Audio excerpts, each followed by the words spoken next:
can't remember the last time I left the house. I do know I ran out of my medication a few days ago, but the apathy I was feeling just kept telling me to stay in, lock the door, and go back to bed. Not like I could afford it anyway, with no insurance to speak of, and barely $10 to my name. Hell, the last grocery delivery I got is barely hanging on, despite my depressed appetite forcing me to ration it. I had about 12 different voicemails from Mom, asking why I wasn't responding, begging to know that I was still alive, but I just couldn't. It wasn't worth it because she wouldn't believe me anyway. Hell, I'm surprised she hasn't flown over here yet to drag me out. I can hear her now. You know you're better than this, Daisy. Get up. Yeah, great motivation there. It was the voice in my head, telling me that I was worthless, that it would be better for me, for everyone, if I just took myself out of the pool. Not like I contributed much, just a struggling writer who posts horror stories on the internet. Not like it was enough to keep the lights on. Then again, I don't know if anyone would notice if I stopped paying rent in this shithole high-rise, other than the slum lord that already bled me dry like a damn vampire.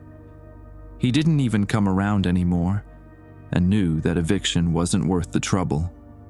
Cops didn't give a damn about things out here, and this guy was already on their shit list. Must not have paid his dues to the police union lately. Beep! Loud, discordant tones rang from my phone, sitting on the charger beside my bed. I don't even know why I bothered to keep it charged other than doom scrolling anyway, not like anything was looking up in the world recently. Figured it was just another silver alert, some old dementia patient taking the keys when they shouldn't. My grandpa made it all the way to Mexico like that one time. Unlike his decaying brain though, mine found the idea of being outside fucking terrifying. Just the slightest hint of stepping out of my apartment was dread-inducing, with an insane amount of things that could go wrong at every moment. Hell, just going to the grocery store can get you shot these days. Why risk it? Not the point, Daisy. Check your damn phone. The sleep in my eyes wasn't leaving, taking every chance when I tried blinking it away, desperate to put me back under its dreamy spell. My hand darted out, limbs heavy, still not awake, and pulled my phone to my face. It wasn't even dark out, despite the blackout curtains making it look like the dead of night.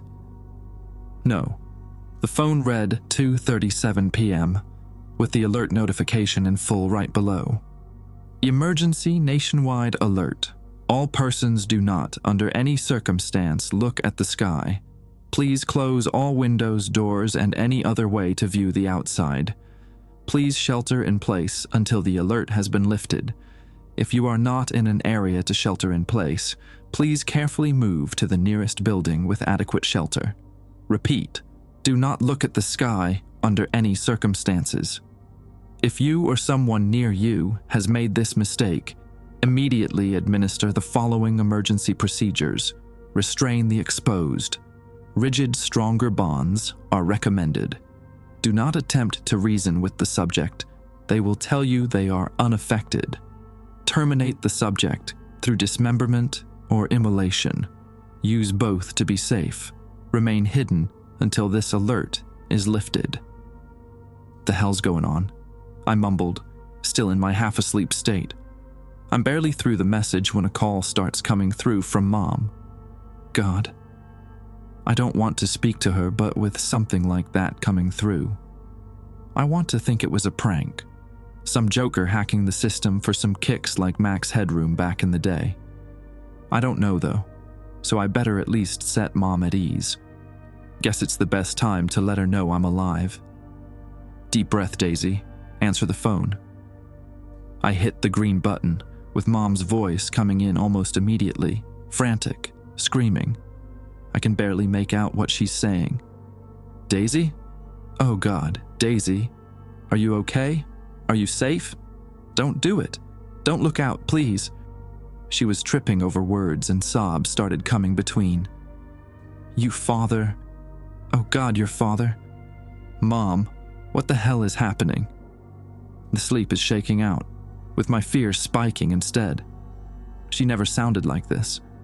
Mom is always the tough, no-nonsense type, more likely to curse at a problem and beat it into the ground instead of walking away. I barely ever heard the woman cry, much less utter the word God without it being in Sunday school reverence. Where's Dad? What did he do? He was outside doing yard work. You know how your dad is. Next thing I know, he's bashing at the door, trying to get in. He's changing. I swear his eyes are gone. He's practically foaming at the mouth, but it's like all his teeth are just growing or something. They keep getting longer in his mouth, sharper. I don't know what to do, Daisy. What do I do? He's trying to say something, but I can't understand the words. The words are coming out more forced now, sobs more pronounced, and breaths cut short in fear. Whatever apathy I had about talking to her before was gone, now full of fear that this may be the last time I speak to her. Mom, you need to hide. Go in the bathroom. There's no windows or anything. Grab a phone charger, a knife, whatever you can. Don't. Look, outside. Do you understand? Jesus, is that me talking? I haven't had this kind of command in years, not since I burnt out around my mid-20s. Adrenaline is one hell of a drug. Mom, I need you to confirm. Do you understand me? Yes, she stuttered. Daisy! Winston was out there with him. He's gone. Shit. Their dog. Stereotypical bulldog name aside, he was a good boy. Probably got spooked about what happened with Dad. No. Can't talk to her about that right now. Gotta keep the confidence going or she'll break down completely. We'll find him later. He probably ran off. No, he's gone. Your father has him. He's making something with the body. Like a statue or something. She was muttering now. Mom, are you moving? Are you going to hide? I asked again, pressuring her to keep going. I need you to hide in the bathroom, the one connected to your room, okay? Lock every door on the way and keep yourself safe. Please, Mom. Glass shatters as she screams, a garbled sound coming from nearby. There's a brief thud as Mom drops the phone, making it hit the hard wooden floors of their house. I can hear Dad's raspy voice, speaking with something unintelligible through a warped mouth. He has me. Daisy! Daisy, please! Talk to him! Help! Her sobs were punctuated by scrapes along the floor with periodic thumps, shattered glass tinkling and crunching on the ground. No, Jeremy, please. I don't want to go out. Come and see. A hiss was barely audible over her screams. Dad's voice. I could recognize it anywhere, even through the strange noises he was making. Worship with us. No, please, stop! No, don't make me look! Mom's screaming pleas are cut short. Complete silence on the other line now before she suddenly begins to whisper, Praise be! Mom, please, are you okay? I was screaming into the phone now, holding it to my face on speakerphone to try and get any attention possible. Instead, I only got silence, punctuated by the occasional scream in the distance. Nobody answered my cries. I finally hung up, knowing that nothing would come from staying on the line. My only thought was that at least I have peace of mind knowing my parents are already gone. It's not some mystery that I'll never know the answer to, so at least there's that, I guess. Now I know it's not a prank either. Something really fucked up is going on. Okay, be logical, Daisy. The alert said, don't look at the sky. Dad was outside when it happened, so that confirms something there. Restraining them makes sense now, but destroying them? Good God, that's bad if the government is recommending it. Maybe there's something on the news. As soon as the thought crossed my mind, I found the remote, flipping it to the local news on my hijacked cable. The anchorman was sitting there, worry on his face as voices from behind the camera clamored in nervous agony. I get it. I got to hear my parents die. How many of these people have loved ones they have no idea about? How many were there, out of some sense of duty, trying to keep anyone who watched safe? We have yet to know if anything can cure the result of what's happening. What we have heard from the CDC and WHO is that this is not an isolated event.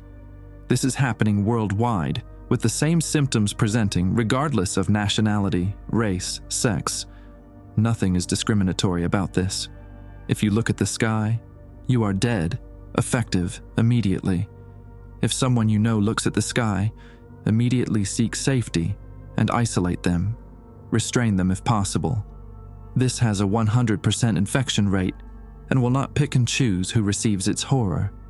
We hope to have a representative from the CDC on soon to speak. He was stammering, barely keeping it together.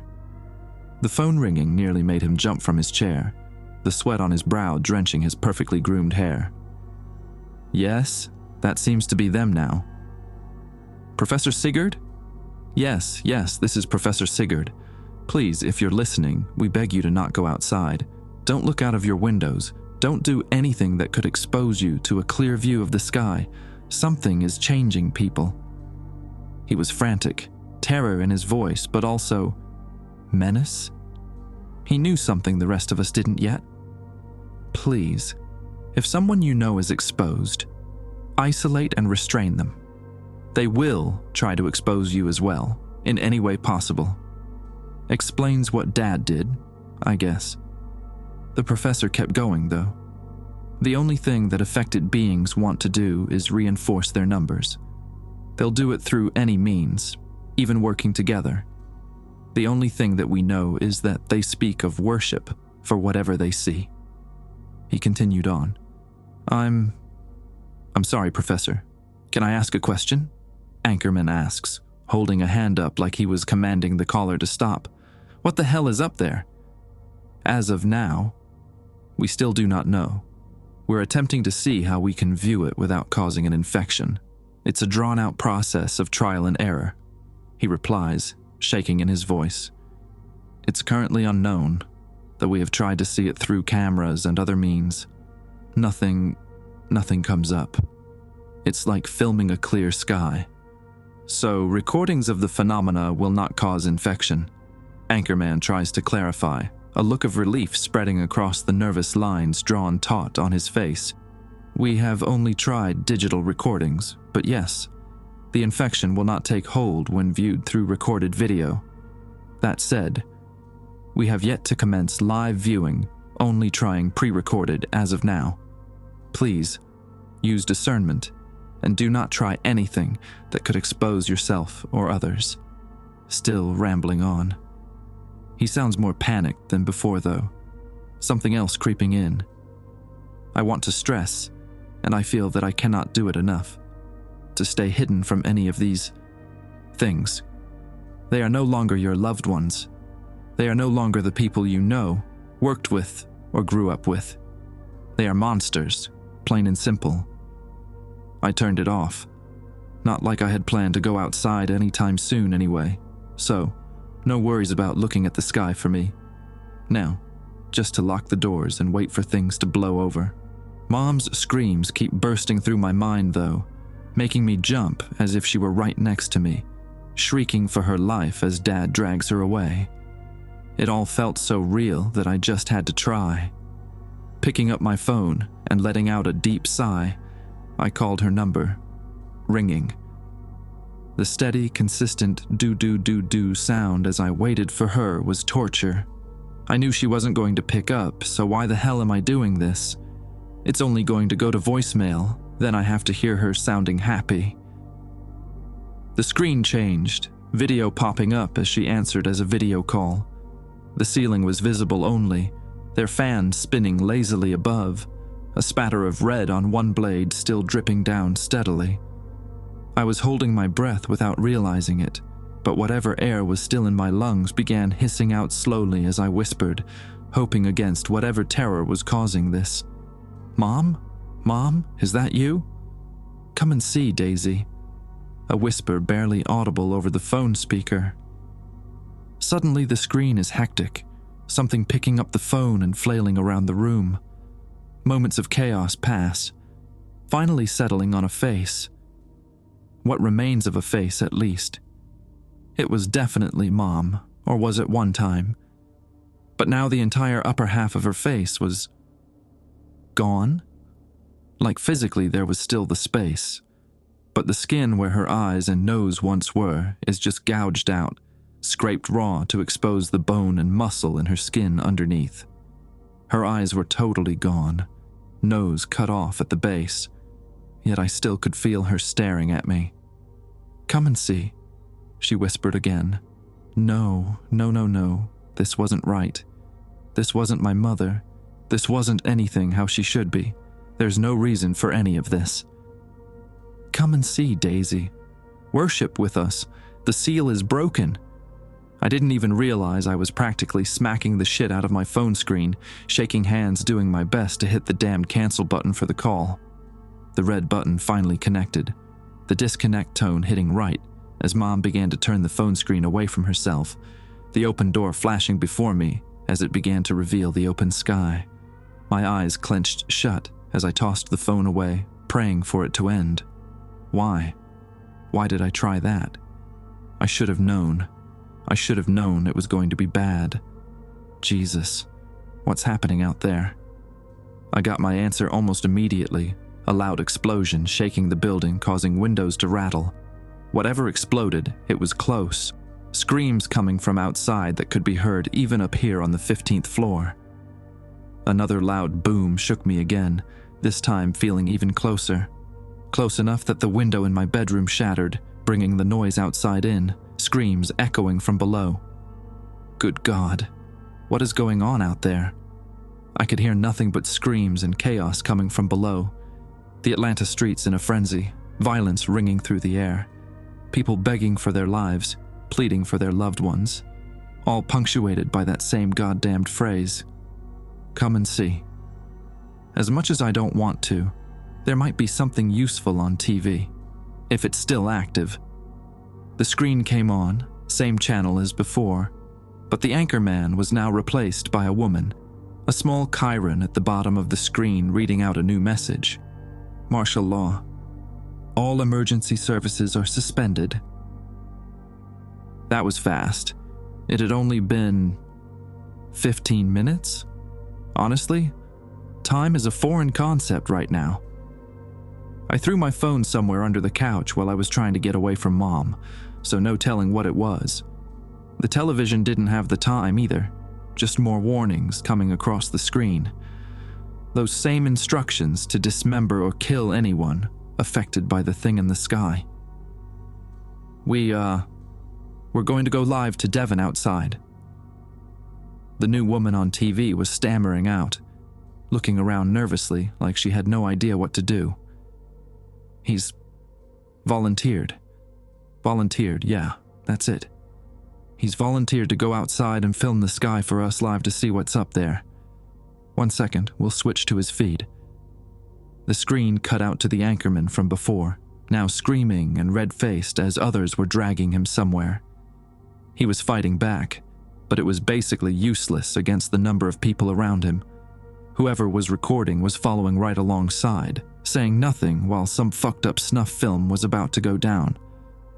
The pale fluorescence around them made the beige hallway seem like the most mundane corridor to hell there could be.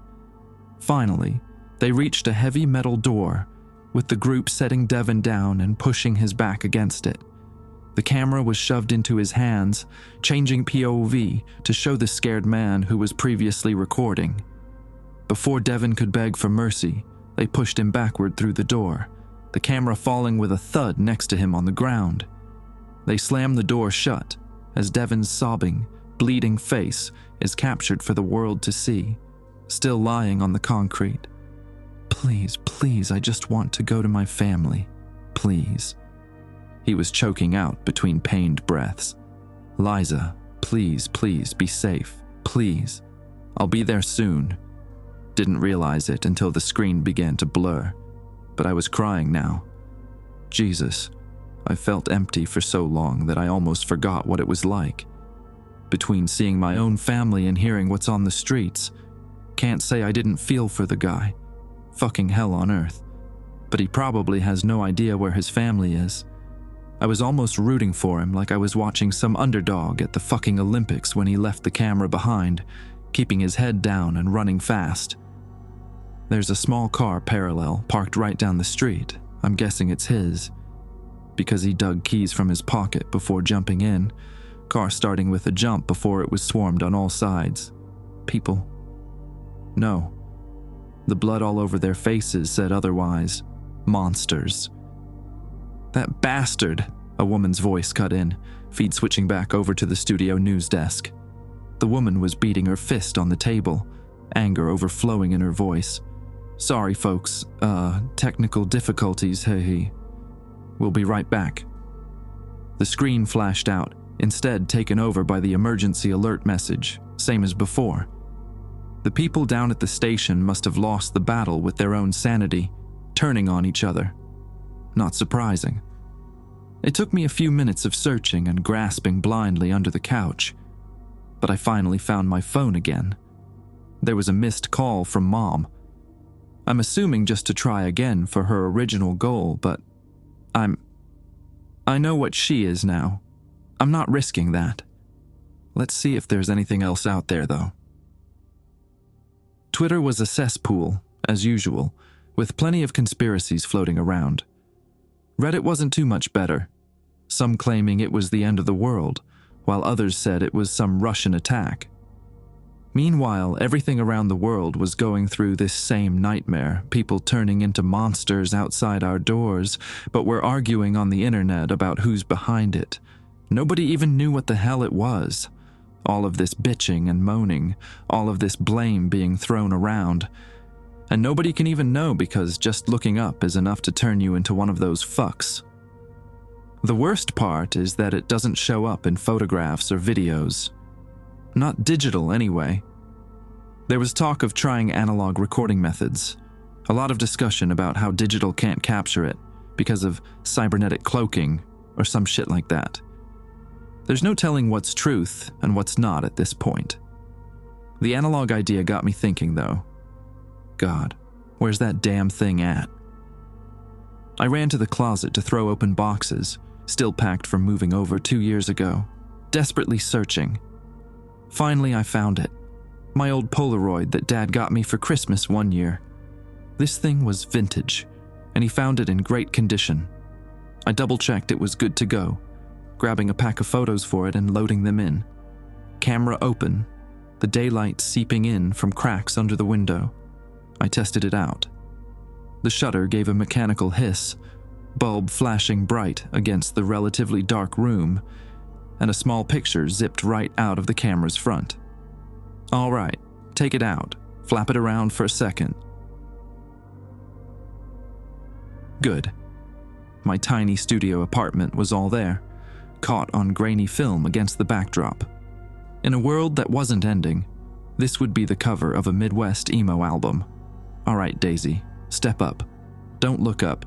Just put the camera through the window and press the shutter. Don't even think about it. Thinking about it was the only thing I could do. Okay, start slow instead. 2 hands, nervously reaching from this side of the curtains while turning my head as far around as I could, trying to hold the bulky camera steady enough to snap the picture. I didn't even know if I would get a picture. Angle it toward the ground now. Okay. And click. I could hear the bulb hiss, that same shutter sound, before I yanked it back in, looking with fear at the undeveloped photo jutting out from the slot. Pick it up, give it a wave. Color began to fade in slowly, revealing the lush greens and browns of trees below in the Atlanta fall. Around the street, though, was a bloodbath straight from a horror movie. These things were just grabbing people, horror on their faces as they were dragged from homes and businesses, all being forced to open their eyes, looking up at the bright, cloudless sky above. Even in the grainy photo, I could still catch the fear in those people's eyes, some seeing their final moments against their will. Others were right in the midst of their own agony, gouging their eyes out with fingers, scratching any semblance of sight from their face with whatever they could find. I dropped the photo upon noticing a child with what looked like a shard of broken mirror from a nearby car, readying it in front of his left eye for something I knew wasn't going to be good. Fucking hell, I don't want to do this, don't even want to try seeing what's in the sky. What if I can do something good though? Maybe contribute something good, solve a part of this big fucked up mystery of a situation. I can try, right? Deep breaths, Daisy. Deep, deep breaths. Stick the camera through the curtains again. Keep it steady. There weren't any taller buildings than mine nearby. The city's starting to level out into suburbs just outside my window. This is it, a clear shot of the sky beyond. But will it work? Will it turn me into one of them? Hell, I'm probably dead at this point. Still too scared to leave my apartment at the end of the world. Still worried about eviction or paying bills like there's going to be a tomorrow. My finger clicks the shutter. That same bulb flash and hiss as it imprinted outside onto the film. Deep, slow breaths. Careful not to bump the photo as I bring it back in, making sure to keep looking away from the crack in the curtains, the world outside going straight to hell. I got it. I got the photo. Now just to give it a little exposure so it develops. Jesus Christ. I see it. Clear as fucking day. I see it. It's showing up on the Polaroid, this fucking giant. It looked like a man up top, riding a horse like he was heading into battle. The horse was beyond dead though, skin and nerves flayed, exposing the dark, red, bloody muscle underneath. It was in motion as it was captured on the grimy photo, legs mid-pump, propelling itself toward Earth. No telling how big the damn thing was, but it was larger than the sun in the sky, threatening to blot it out at any moment as it cast a shadow over the world beyond. The rider was even more terrifying than the skinless horse, a charred, barely hanging on body with missing limbs. The foot was barely attached, jostling alongside the horse. Meanwhile, the face had its eyes gouged out, much like those below, but it looked like his wounds were cauterized, terrible burns marking the top of his visage as his jaw hung open, one side dangling down further in a lopsided grin. I wanted to throw up, wanted to scream and open the window wide to show myself it wasn't real. I could hear something nagging at the back of my mind the entire time, a guttural, whispered voice struggling to speak through a destroyed throat. Come and see. Everything else in my head was screaming, telling me not to listen to the damned thing. It sounds so welcoming, though. To look to the sky and let all my worries go, to see the giant figure on the red horse. No, can't let go now. I actually did something. I got some kind of answer, right? I did something good. Who the fuck am I even asking at this point other than the voices in my head? At least some are telling me to live, better than most days. A scream pierced the air from outside, waking me out of the trance I had been in. Hand reached out to the curtain in front of me to pull it back. Fuck no, can't do that. I pulled my hand back fast, like touching a still hot pan on the stove, dropping the Polaroid in the process.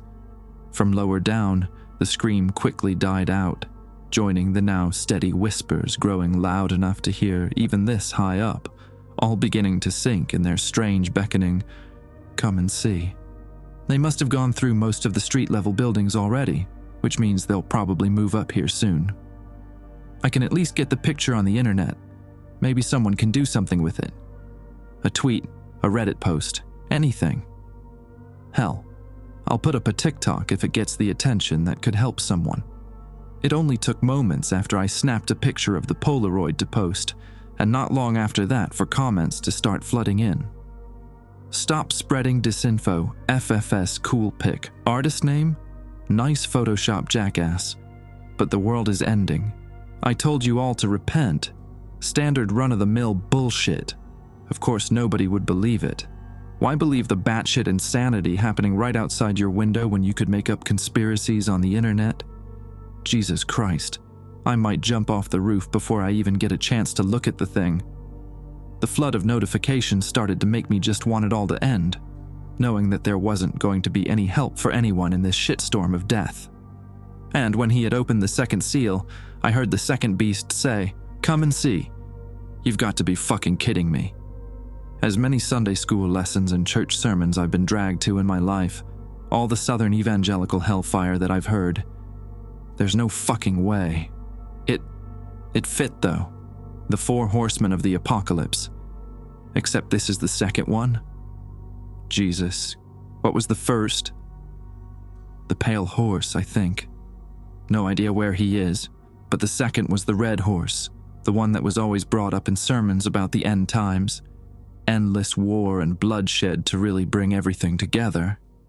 We really, truly are fucked, I guess. A crash from below takes me out of my focus, remembering millions of Bible verses I had to study back in school, despite how bored I was. Hell, Revelations was one of the few that held my attention for longer than a second. The whole thing was like a metal album on the most hardcore hallucinogens possible. Seeing it firsthand is much more terrifying. It's the end of the world outside. A bloody horse and undead rider are hurtling through the sky, and I feel whelmed.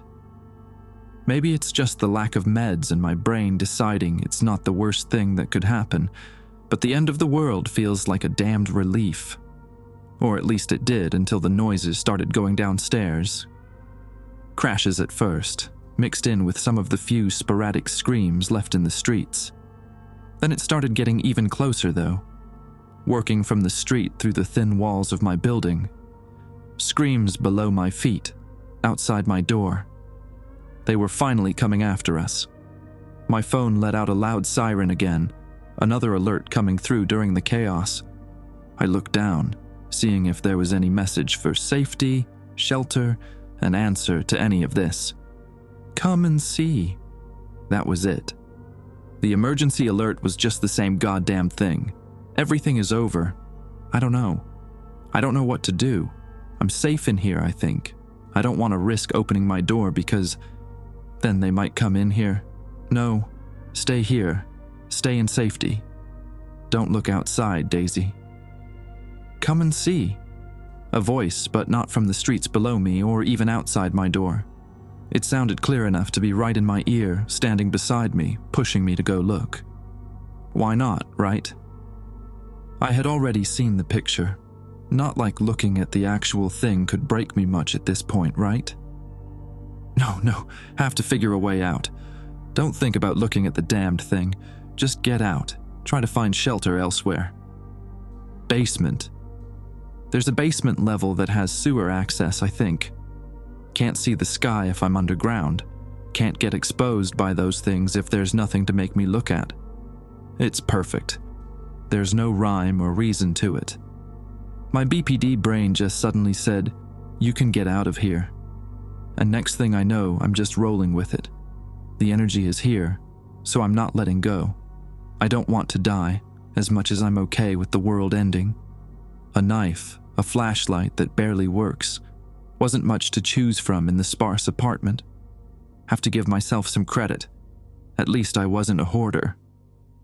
It took all of 5 minutes to get ready, then 1 minute for all my hopes to get to the basement to fly right out the window. Noises grew louder, the screams advancing up the building along with something new. The smell of smoke. Shit is all I can whisper shout to myself as things get worse. I brace myself, standing in front of the apartment door, eyes closed tight, praying to whatever God would send this hell to us that they weren't going to be right outside just yet. Reach for the knob, get ready to turn, fling, and run. Jesus! The knob was hot, and the fire already close outside. There might not be any way down. They're probably trying to flush us out. I grabbed a towel off the bathroom sink, wrapping it around the knob this time, and pushing it open.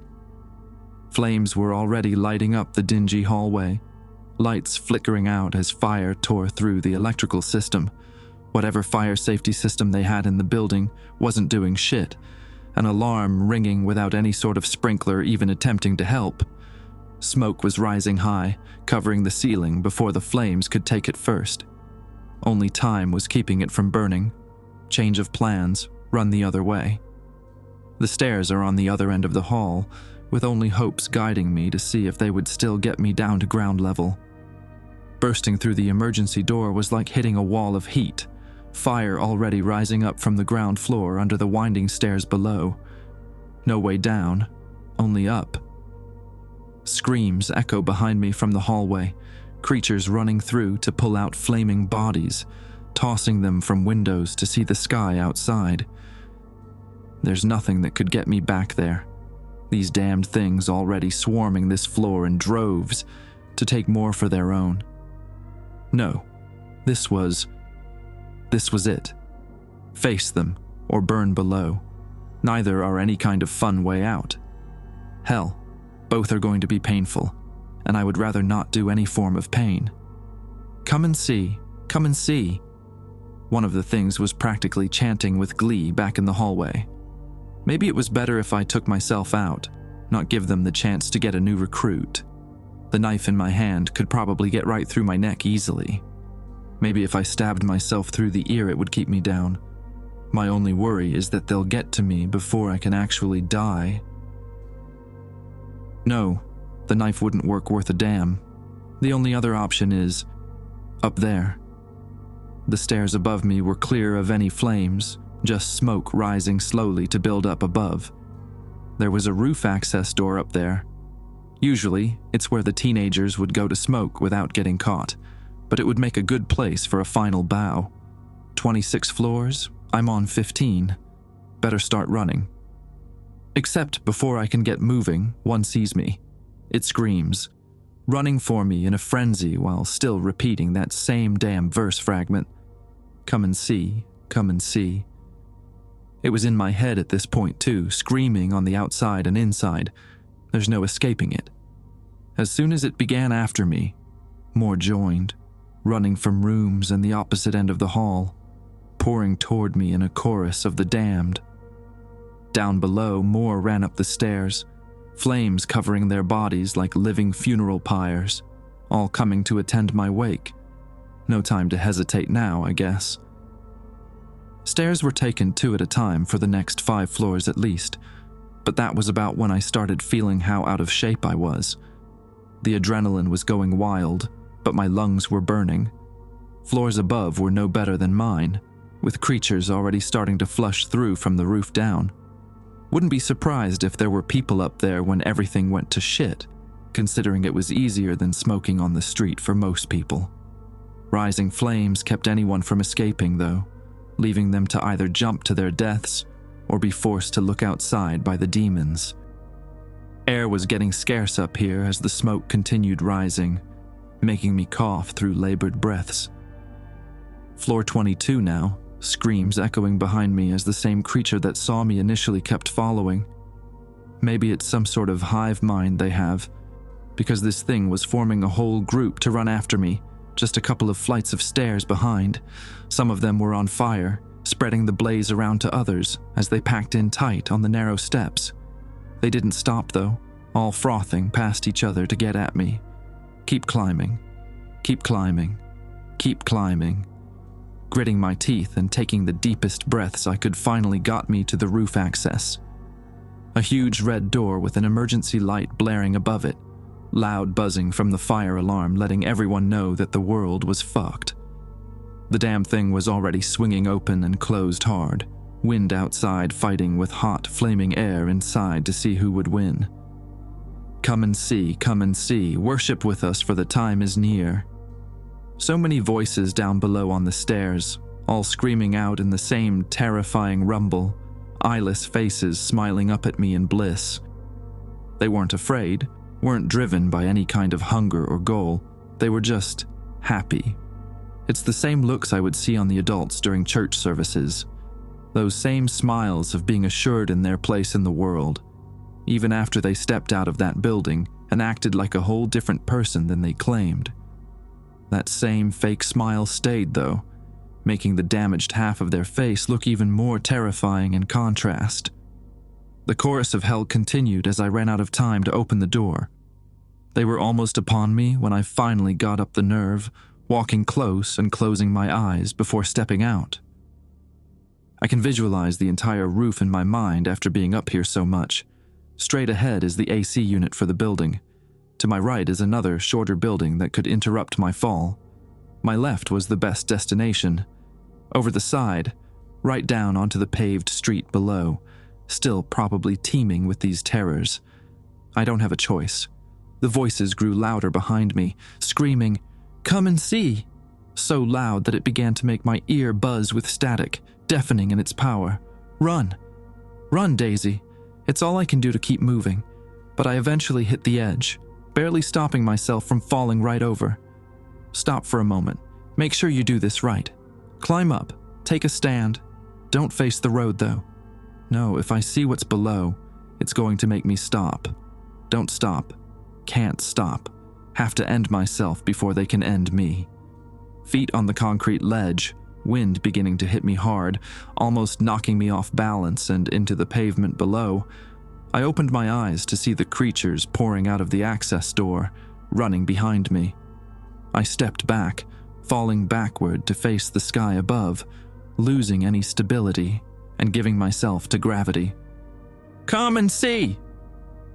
The voices rang out again. The sun was bright, but in the moment I fell, back to the ground with nothing but the high sky above me, their words echoed louder. "Come and see!" And I saw. Finally, I saw, while a loud, thunderous chorus, all combined into one singular voice, ringing out once more. "Come and see!" I beheld a red horse, galloping through the sky with immense speed. War sat upon him, a massive sword held in frail, decaying hands, slicing the air as more and more on Earth cut each other down, brother killing brother. My last sight before gravity turned me on my head was the horse, his eyes burning bright with the heat of the sun, pure hatred burning in its face. As my body turned, seeing the creature began to make me feel at peace. This was our fate, but was it a bad fate? The Messiah will be here soon, and the horseman is just bringing his good news. War will be a blight on the earth no more, with no humans left to foster aggression toward one another. Now, we would all come together in worship, spreading the good news of what's to come by opening the eyes of others. My eyes are open now, though these eyes cannot yet comprehend the beauty of what I've seen. No, I'll need to open up my real eyes, the ones underneath these. Then I'll be able to see the true beauty of what's to come, the true salvation all this bloodshed will bring, the coming of a new kingdom built on the bodies of the damned. The last fading thought that I have is the same phrase that brought me terror just moments before. My lips part, pushing words out in a whisper against wind trying to rip them through my throat. 3 final words before the pavement meets my head, the old me's plan working perfectly as I hit skull first, spilling my brain over the concrete. My lips still manage to finish the final word though, twitching as the rest of my body falls to the ground. Come and see.